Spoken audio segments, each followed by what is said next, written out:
What up, though? This Prophet, aka Said Watson, representing all the cast-offs worldwide. Y'all know the cast-off is. A cast-off is being who you are, even when it's unpopular, when your thoughts and what y'all stand for is different than the crowd. And as y'all can see, I sound way different right now. My voice gone. I'm a basketball coach, if y'all know that. I coach 3rd and 4th, 5th and 6th, and 7th and 8th grade. So that's a lot of yelling, bro. And not only in practice, we be having games. We had 3 games Saturday, so my voice is shot. I need to take like 3 days off where I don't say nothing. I need 3 days off where I just rest. But I got a lot to talk about right now.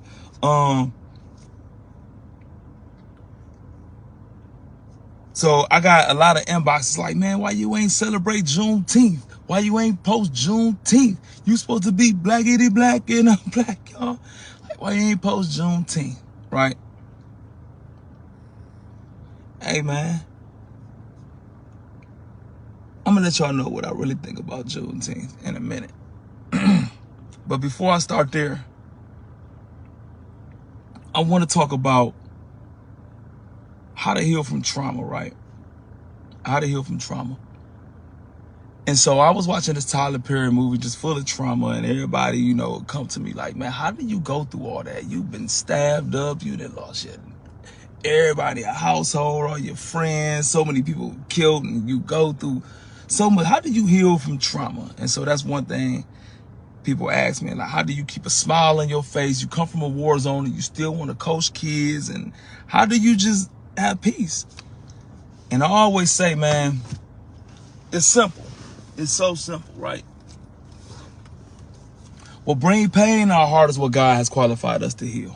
What brings pain in our heart is what God has qualified us to heal, right? Now, I got a lot to talk about, so don't think I'm about to be over deep or being like talking about scripture and nothing like that, but I'm going to get to the point. I'm going to get to the topics. But what brings pain in our heart is what God has qualified us to heal. Messengers are raised and not sent. And what I mean by that is, when you go through something, right? Whether you've been shot, whether you've been stabbed, whether you've been in prison, whether you've been raped, whether you lost every dollar, whether you struggle, whether you super poor, single mama, whatever you go through traumatic, bro. When you put God first and understand we are here to serve, then we'll look at it like it didn't happen to me, it happened for me.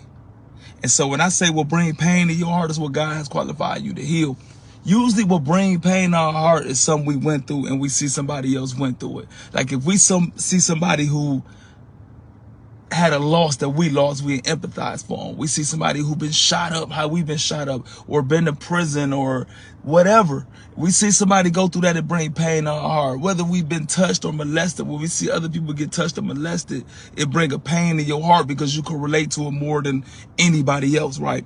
And so when you be like, man, somebody need to do something, that's God telling you, I need you to do something, because God does our will, his will through us on earth. But the moment we be like, somebody need to do something, and we don't do it, we shifting our responsibility to somebody else. That's our purpose, right? And since God put us here to serve, when we take all our trauma, all our experiences, and we be like, I'm glad this happened to me because now I have empathy to help other people. I have the knowledge in it. I know how to get through it. I've been through this. And now you help other people. Now you actually happy you went through that, and now you're not in victim mode, poor little me. It ain't, oh, man, I need counseling. I need therapy. You don't know my story. We get out of that because we be like, man, I went through that. I remember Jay-Z said in the song, Hov did that, so hopefully you don't have to go through that. And so if we look at it that way, it will bring a peace in our life because we walk it in our God-given purpose. And when you purpose-led, you happy that everything that happened to you, because you wouldn't be here, know what you know, and you wouldn't be helping and serving, doing your God's will on this earth if you didn't go through that. And that's how we heal. Everything else is BS, bro. Everything else. You can go to church and have a pastor pray for you. Oh, touch me, pastor. Touch you. And fall out. It ain't gonna work. Soon as you get back up, you still gonna have them same problems. You can have the pastor dump holy oil on you. Oh, dump the oil on me, man. It could be dripping. You could be looking like a damn R&B singer video pouring honey on it. You can pour that much holy oil on you. Be dripping in it. It ain't gonna work. Man, you could burn sage. You could touch crystals. You could meditate till you can't meditate no more. You could do yoga till your legs is over your neck. It ain't gonna work. That's like putting a Band-Aid over a stab wound. It ain't gonna work.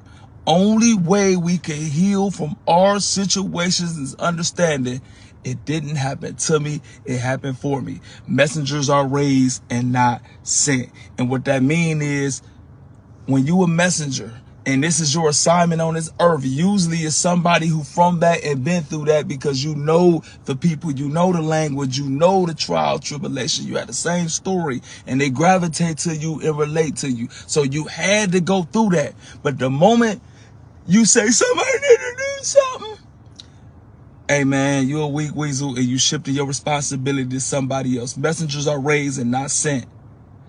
And what bring pain in our heart is what God has qualified us to heal. You know, oh, my bad. My bad. I forgot to look at the comments. Stop talking to your car. Bro, look at the chat. My bad. I'm one track minded. So once I get to talking, I'll be forgetting to look at the chat. And plus, I'm not just on, this is YouTube and this Facebook. Okay. But yeah, that's the way to heal, bro. Man, you could talk to a counselor all day and they can have you reliving in your past all you want, unfolded, everything. But if you don't understand it happened for you and not to you, bro, you'll be dwelling in the past for the rest of your life. And you'll take this trauma and the baggage from your past and you'll bring it in every current relationship, every current opportunity, every situation, and keep ruining it over and over. And not only is you ruining your present, you're ruining your future. And so that is the real, bro. I'm telling you from experience, bro. I done laid on my deathbed. I got the scars to tell. Look at this. If I be like, poor little me, they stabbed me for nothing, or they shot me for nothing, or they killed everybody. If I look at that like that, I wouldn't be coaching kids. Fred was like my son, bro. Day, my nephew. All these people. I understand what happened wrong, and now I empathize with young black boys getting gunned down, so I coach basketball to prevent that from keep happening over and over and over in the neighborhood. For real. And so that's my thoughts on that. And so I just had to meet with somebody, right? Somebody wanted to bring my basketball program. And I got a lot of connections with food organizations. I used to come on my pockets and pay for food when I feed the neighborhood. Now I got people who, you know, sponsor food and everything now. And so it's some people who want to work with me, right? My days are so busy, man. I work from 5 a.m. to 4:30 p.m. Then I go pick up 8, 9 kids. And then for basketball practice, I had to speak to them, mentor them, coach them, drop them off. Then I had to make videos and edit and take shirt orders. My days is busy, right? And so that means if I meet with you, I don't have free time. That means I had to stop something in my schedule to give you a part of my life. The most valuable thing that I have is my time. I'm not one of them deep niggas. Time is an illusion. Time ain't no illusion to me.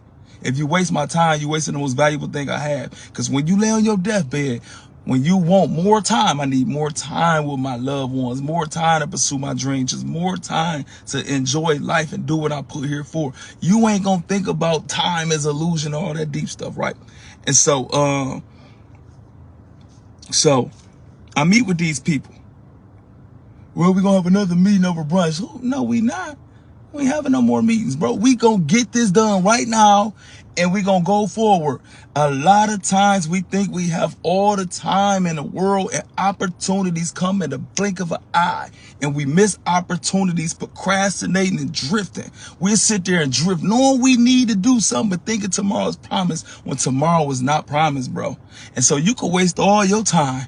Man, I take it like you spit in my face, you waste my time. Hey, man, I don't have time to play video games all day. I don't have time to watch porn and jerk off all day. I don't have time to stroll and look at your social media. I don't have time, bro. And so people who waste their time will waste your time every single time.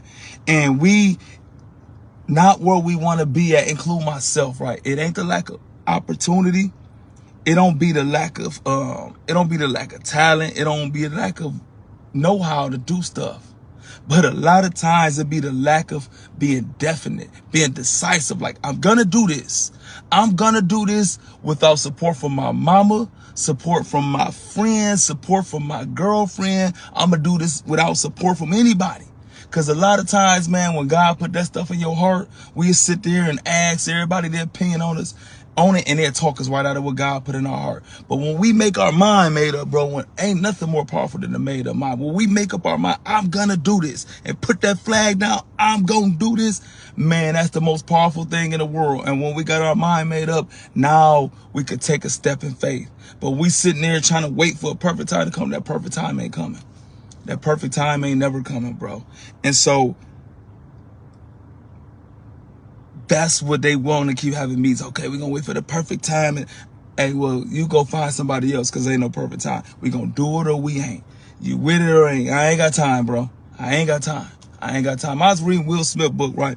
And Will Smith was like, when they out in Hollywood making deals, they meet. Okay, this is what it is. We start right here, boom, and stuff get done. But us poor ass people in these poor, dirty, dusty ass cities like Toledo, bro.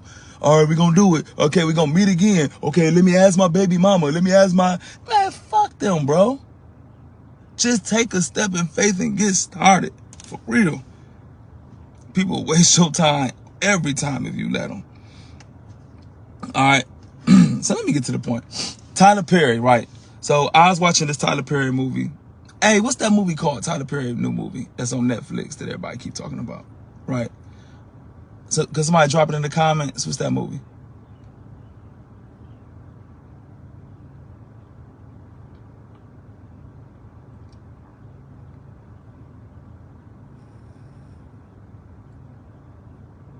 Well, anyway, y'all ain't gonna drop a comment. But anyway, so Tyler Perry got this new movie, right?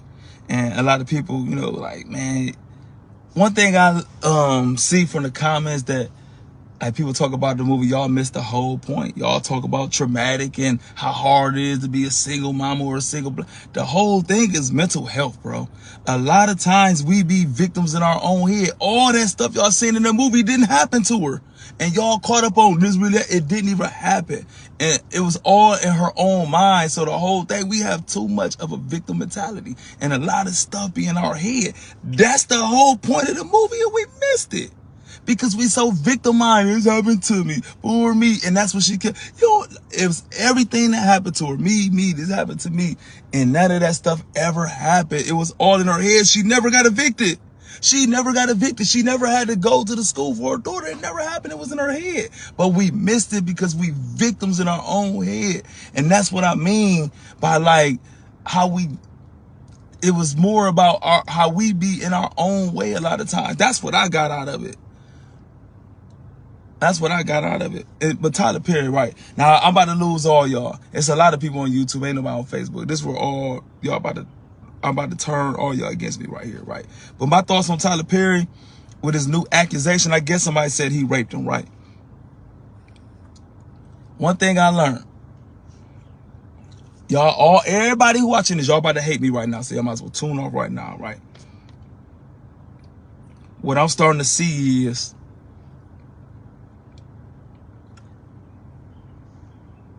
when we were just entertainers, we was good, right? But when certain people became more than just the tapping and dancing with the blackface. We became more than just the tap dancers and the ass shakers. So when Tyler Perry owned in the movies and he owned in the studios, and they taking money out of Hollywood now. I lived in Atlanta, bro. Movies are being shot in Atlanta. And big companies are using Tyler Perry Studios. And big companies are using the guy who owned Chick-fil-A Studios in Atlanta, right? Now you competing with the owners. You ain't just the nigga dancing no more. So when you take somebody like Jay-Z, right? Who ain't just a rapidy rap and blow a nigga head off no more. Now he owned the label and he signing the J. Cole's and the Kanye's and the Rihanna's who becoming billionaires. Now you really a threat. You take somebody like Diddy. Now, instead of us wearing Tommy Hilfiger and all that, like, now you owning the Sean Johns and the Revolts and the liquor. We ain't just going to your stuff, getting drunk off your stuff. Now we owning the liquor. And so now, you a problem. Stay in your place, nigga. Stay in your place. Stay in your place. And the owners and the with the slaveholder mindset, like stay in your cotton picking place. They know y'all busters, bro. They know they could use y'all to tear these people down. And once they tear y'all down, now we could do exactly what we want to do to you because you lost your whole support system. Because we ain't nothing without a support system. Right? And so we kill you in public opinion. We know how divided we are. We know how black people, let me not say black. We know how niggas hate to see a black person achieve their dreams, especially when we gave up on ours. And so we be looking to tear a nigga down. Not saying they morally right or what they did morally was right. But the dude who escaped from Louisiana was accused of rape, and we all cheered for him. Oh, give him a due trial. Man, somebody just came out the blue, said Jay-Z raped me 20 years ago and you niggas tore them down, bro. I think it's a plot from the higher ups who want them niggas to stay in their place. Y'all quit owning and compete with me in business. You niggas is billionaires out the projects. And I know y'all some haters. So I know your people don't like you anyway. And so we gonna bring all your dirty laundry. If it ain't none, we gonna make some up and let your people tear you down because your people jealous and don't like you anyway, because that's how we kept y'all slaves so long. That's how we kept y'all slaves so long, by dividing the plantation. Y'all could Google it. I knew y'all. Look, all the people on YouTube dip. I knew it. I knew it. And I don't care. I don't care, because that's why we stayed slaves so long, because we took ownership of the plantation. And Willie Lynch was a slaveholder, and he said how to control the slave minds for hundreds to thousands of years, even after they're free, because they was lynching and burning the slaves and hanging them and all, beating them. Man, this was business. Only the rich people in the South owned the slaves. This is $1 billion company, right? This is $1 billion business. We can't kill the thing that making this economic go. We can't keep killing the slaves and stuff like that. So Willie Lynch said you got to control their mind by keeping them divided and start petty quarrels amongst them. You turn the light slave against the dark slave. Dark slave against the light slave. You turn the field slave against the house slave. The house slave against the field slave. You turn the young against the old, the men against the woman, and you keep them divided and make them think we more than what we really are, and make them hate everything about themselves. Make them hate their nappy hair. Make them hate their dark skin. Make them hate their big nose. Make them hate everything about themselves and each other, and make them look up and idolize us. And that's what controlled them slaves' mind. And now we free, or the chains is off of us. And look at us, the north side of town still hate the south side. The south side still hate the north side. Dark-skinned people still hate you. Yellow motherfucker can't say nigga no more. And light-skinned people, oh, I don't like me black ugly. And we put perms in our hair because we hate our nappy hair. We hate our big nose, so we get our nose done. Everything, we just self-hate. And any other slave from the plantation rise up, we tear them down, because of the petty quarrels that the slaveholders start. So when Jay-Z and them could own their own, we tear them niggas down, bro. We tear Tyler Perry down. We tear Diddy down. And we praise criminals. Man, King Von killed so many people, bro. So many black people, killed women, kids, everything. And we praise them. We praise them. They smoking on Tuka. A 15-year-old kid got killed, and y'all niggas love them.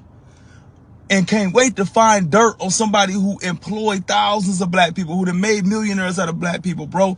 Man, we the problem. We the problem. And now for Juneteenth, oh, we blackity black, but y'all tear down black people every freaking day. I don't care nothing about no Juneteenth. Fuck Juneteenth, actually. And you don't want to know why? Because it took white men from the South to go to war with white men from the North for us to be free. You niggas was so divided on the plantation, we wouldn't even overthrow the master ourselves. We wouldn't even die for our own freedom, bro. They had to go to war with each other, bro, and make a law that y'all can't do this no more. We ain't overthrow nobody. Nah, I don't care about that, bro. I ain't gonna dog it. Like, I ain't make no post like y'all shouldn't be celebrating. What, each his own. But when I'm saying it, okay, so my people be like, okay, for Juneteenth, let's go support every black-owned business in the neighborhood. Let's go through events. I'm with it, man. But get blackity black on the fucking internet and then tear down other black men all day, man. Oh man, I ain't with that. No, I'm not with it, bro. I'm not with it. 4th of July, 4th of July. I'm gonna tell you why 4th of July dope to me for real. Because they feel like they was being colonized, whatever, being taxed without being represented in the country, and they was colonized. Man, they went to war, bro. They died about it. They went to war with Britain, bro, and they fought for their stuff. Man, Juneteenth, man, they had to go to war with each other for us to be free. Man, y'all niggas weak, bro. I ain't celebrating that shit. It was weak to me. Oh, how you doing? I ain't seen you in so long. I was just in Florida too, and so that's my thoughts on that. Nah. And then I was asked, like, why I don't post about what's going on overseas and it's about to be World War III. Let me tell y'all something, boys. Wars in our neighborhood. I can name you 200 people from my neighborhood who got killed, bro, from gang banging.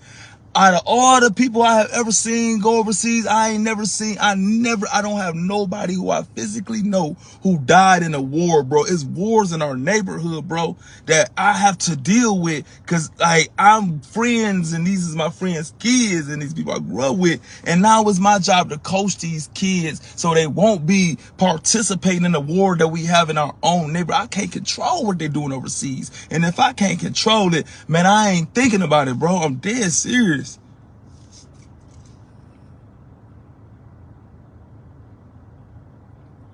Can you help me? I'm the perfect person because you went through the exact same thing. I just said, whatever you've been through, put God first. Whatever you've been through for real. Whatever you've been through, pray to God, bro. And not to take it away. But when you put God first and you've been through something, and when you see somebody else going through it and it brings pain in your heart, that's what God qualified you to heal. So whatever you've been through, help other people who going through it, and then you'll be happy you went through it or going through it, and you have peace about it because you start walking in your purpose. But if we look at it like, oh, this happened to me, poor little me, ain't nothing nobody could do. Ain't no therapist, ain't no holy oil, ain't no preacher, ain't no yoga, ain't no meditation. It's all basically like using drug as a quick fix for all that, and you're gonna be back in your same situation feeling the same way until you get the next high, whether you use weed to get over it, whether you use alcohol, whether you hit the pipe, whether you shoot heroin, whether you go to church and get the hands laid on you till you get a ball patch from the pastor. The pastor can lay hands on you so much that he have a damn print in your head. You can see that. You can see the pastor hand put on your head. For real, you can pour a holy oil to you, looking like you got Vaseline on your body. It ain't gonna work. You're gonna feel good for a minute, and it's gonna come right back. It's just like doing drugs. But until you understand, it happened to me. It happened for me and not to me. Whatever you go through, can't nobody pray it out of you. Can't nobody talk it out of you. You got to walk in your God-given purpose, and that's the only way you can have peace. Peace is not no stuff going outside, bro. Going on outside. Peace is an inside job. And you think peace is going by the ocean and meditate and yeah, I'm going on a cruise. It's peace. Man, that's bud, bro. You're going to be right back in your situation as soon as that stuff wear off. That's all temporary fixes, bro. You got to understand it didn't happen to you, it happened for you. It's a part in the Bible, I want to say Book of James, chapter 1, when it said, thank God for all trials and tribulations, because it give you patience, steadfast, and everything. And that's all that, like, to give is basically, I had to go through this so I can help other people. And that's the only way that can help you. Me talking to you, praying, ain't gonna help. And that's the answer to your question right there. You feel me?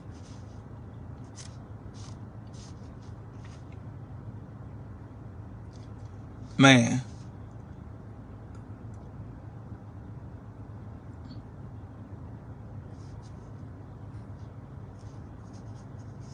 and that's my thoughts on that. Yeah, but that's my thoughts on Tyler Perry. All niggas do is tear down black people and praise people who terrorize the neighborhood. We love killers. We love this. We love that. And we just tear down people who own things, bro. We tear down owners. And we prop up the people who terrorize our community. Why owners can't own nothing in our community because these niggas terrorize and kill people in front of your business and rob your business and stuff like that. And then y'all so fucking pro-black on Juneteenth and then ride right past a black-owned business and go right to the Asians and the Arabs, my nigga. So stop it. Miss me all that fake-ass pro-black stuff. And then we'll praise somebody who killed black people on the daily. Niggas is black people's biggest enemy. It ain't Iraq. It ain't Donald Trump. It ain't none of that. Niggas is our biggest enemy, bro. For real. And we came into this country as Africans, and through slavery and the Willie Lynch created a whole nother race. And guess what that race is called? Niggas! For real. Niggas, a whole bunch of slave mindset, self-hating, divided niggas. That's my thought. For real. But guess what? I'm up out of here, y'all. My voice gone. I said I wasn't gonna be talking today. I gotta start. Got basketball practice tomorrow and Tuesday, then the game on Wednesday, then back at practice Thursday, then got a game Saturday with 2 different teams. But man, I appreciate everybody took out the time to tune in. And I'm out.